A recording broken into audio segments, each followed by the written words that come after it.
Whether you like them or not, you can't deny that Joe Buck and Troy Aikman as a broadcasting team have been calling some of the most important games in the NFL over the last decade. And that's why when their contracts became available, ESPN gave them a ton of money to come over to Monday Night Football. Well, it looks like with one season of Monday Night Football under their belts, there's already massive changes going on. And apparently, it's all because of Troy Aikman. He's apparently a big diva behind the scenes, doesn't want to work with certain equipment, and some people at ESPN are over it. Take a look at this.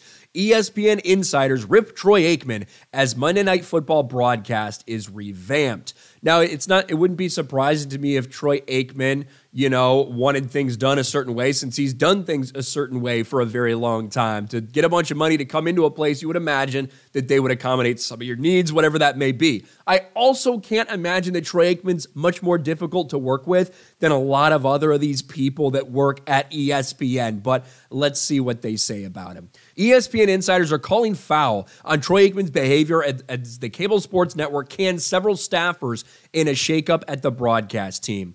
This week, ESPN announced Monday Night Football director Jimmy Platt and producer Phil Dean were being replaced by Derek Mobley and Steve Ackles. Still, the switcheroo has caused some hard feelings behind the scenes, according to Awful Announcing. It all started week 1, the site reported. He was dogging the crew and gear on the air when he couldn't figure his telestrator out. He couldn't figure it out because he shows up on game day, didn't practice. So before halftime, our director had gotten operations to call someone at Fox, find out what they used, and shipped it in for the next game.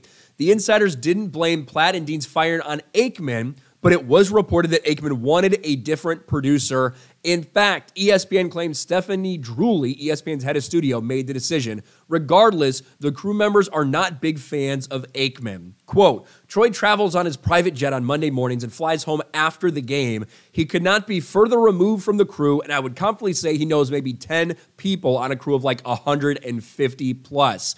He never made it to a camera meeting, no crew outings, nothing. You'd think someone who's going in a long-term, big money contract at a new network would come in and try to make it home. Not at all. Now, I would imagine when it comes to any media, sports media, politics, whatever it is, there's got to be some people that you feel like feel like they're a little bit too big to talk to people. That wouldn't necessarily surprise me.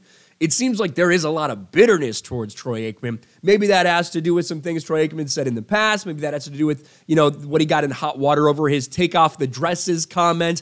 I'm not sure. Apparently, there are some people that work on that set, that work at ESPN with Troy Aikman, that don't want him there, that want him gone, that say he's a massive problem. What do you guys think about this report that just came out? Let me know in the comments section below. Smash a like button, subscribe to the channel, ring the bell for notifications, share this video out there, and I'll talk to you later.